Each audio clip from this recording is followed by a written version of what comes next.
Panorama News, our bulletin that brings you the latest in the worlds of politics, economics and sports. My name is Angie Meher and I'm delighted to be joined this evening by my colleague Nirmeen Nazim. A very good evening to you, Nirmeen. Very good evening to you and to all our viewers. And back to you, Angie. Right, we will be right back after the short break with a look at the political headlines. President Abdel Fattah al-Sisi attends the concluding session of the monthly National Conference for Youths.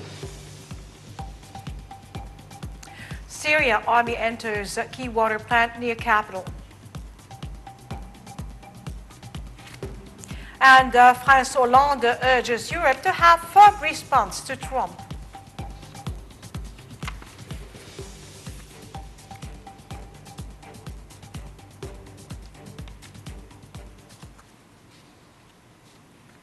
Welcome back. President Abdel Fattah al-Sisi on Saturday inspected the project of replacing, renovating and upgrading the two stations of Kima water sewage purification system in Aswan.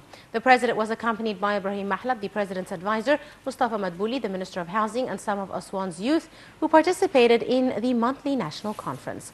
President al-Sisi listened to the housing minister's explanation of the ongoing efforts to develop the water sewage stations, where the minister said the second stage of the development project will be accomplished by next March and will be finalized by the end of the year. Moreover, the head of state directed the concerned facilities to finalize the station's development projects in the scheduled deadline so as to end the water sewage problems in the area. The President also ordered the stations to count on tri-purification methods for the water sewage system in order to use it in agriculture and manufacturing purposes. Earlier, President al-Sisi inspected the neighboring area where he met a number of citizens who expressed their appreciation to the President's visit. For his part, the President said that his visit comes in the framework of ensuring the Egyptian people that the state is concerned with the citizens' problems so as to enhance mutual trust.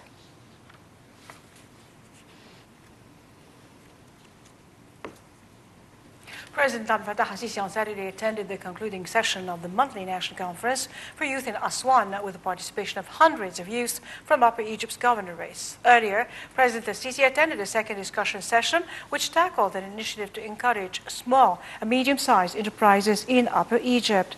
The session was also attended by Prime Minister Sharif Ismail and a number of ministers. More details on the second session in the following report.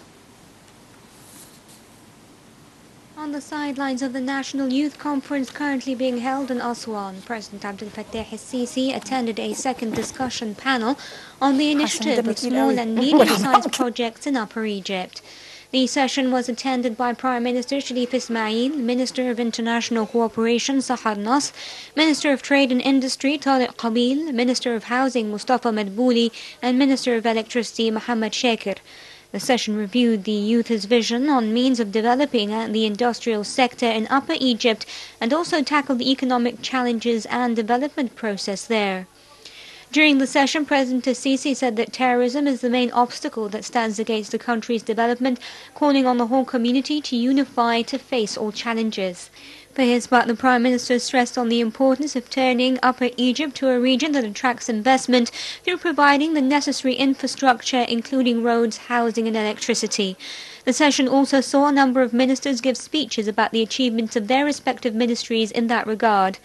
The monthly National Conference for Youth, which was inaugurated by the President on Friday, continued for a second day with the participation of hundreds of youths from Upper Egypt's governorates.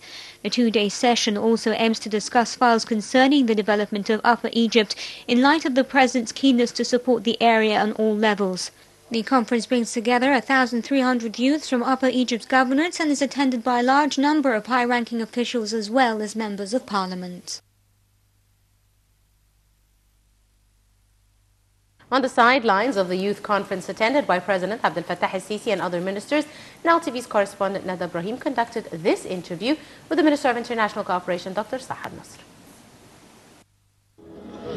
Joining me now, Dr. Sahar Nasr, Minister of International Cooperation. Dr. Sahar, thank you so much for joining us on Nile TV. And first, I'd like to ask you what are the main projects that the ministry is implementing in Aswan in specific and the Upper Egypt in general?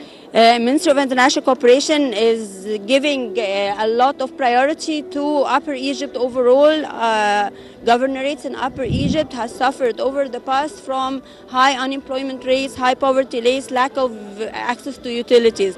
And hence we've managed to mobilize for the various governorates $500 million loans from the World Bank that was just approved a few hours ago by the Parliament, ratified with full consensus, and this is something I'm very proud and honored of.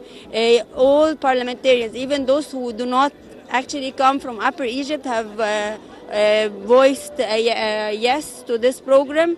This is a program that focuses on job creation. It focuses on developing industrial zones because this is the solid base on which Egypt needs to evolve, is investments, is industrial areas where we become more dependent on our own products. We're importing less, but more important that we become export oriented, and this is very critical.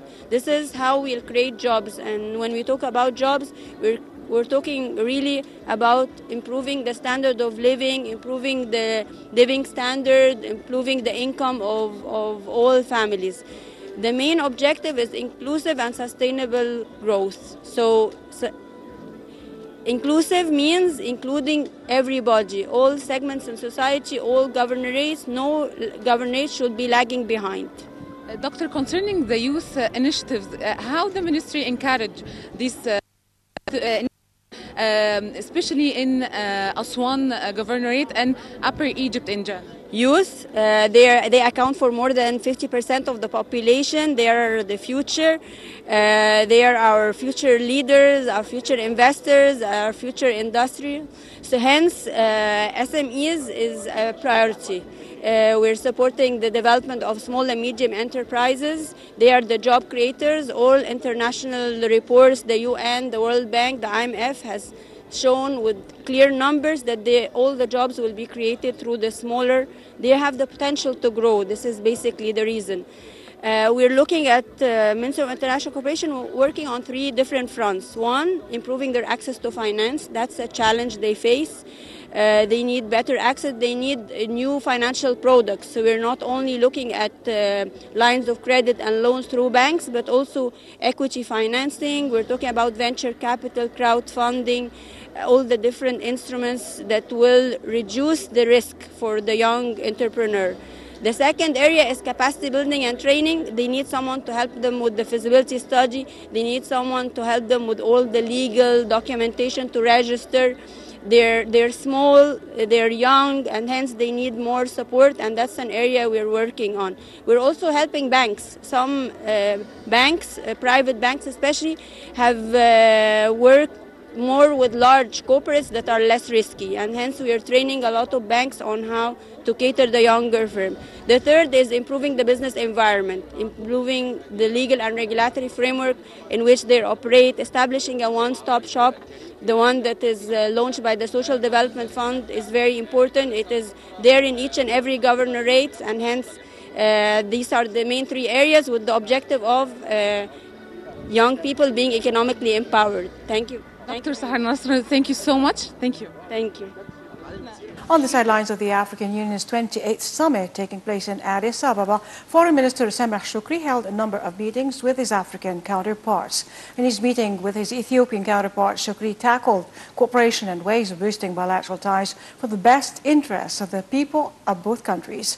In his meeting with Sudan's Foreign Minister Ibrahim Ghandour, Shoukry expressed Egypt's keenness to hold a joint committee between the 2 countries. They also discussed lifting all obstacles to increase Egypt's agricultural exports to Sudan. The Foreign Minister also met with his Algerian counterpart Ramtan Lamamra to discuss a number of regional issues, especially the crisis in Libya. Shoukry also held separate meetings with the foreign ministers of the DR Congo, Senegal, Burundi, Gabon, as well as Equatorial Guinea. The meetings tackled boosting relations and cooperation.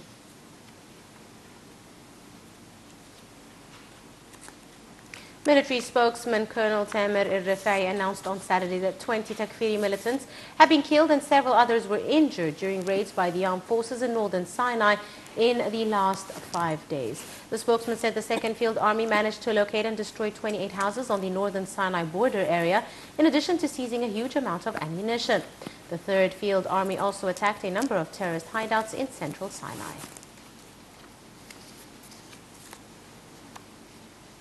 Upon the directives of President Abdel Fattah al-Sisi, the Rafah border crossing was opened on both sides as of today and through to January the 31st. Opening the crossing will allow those stranded on either side to cross over and will facilitate the passage of humanitarian aid into the Gaza Strip.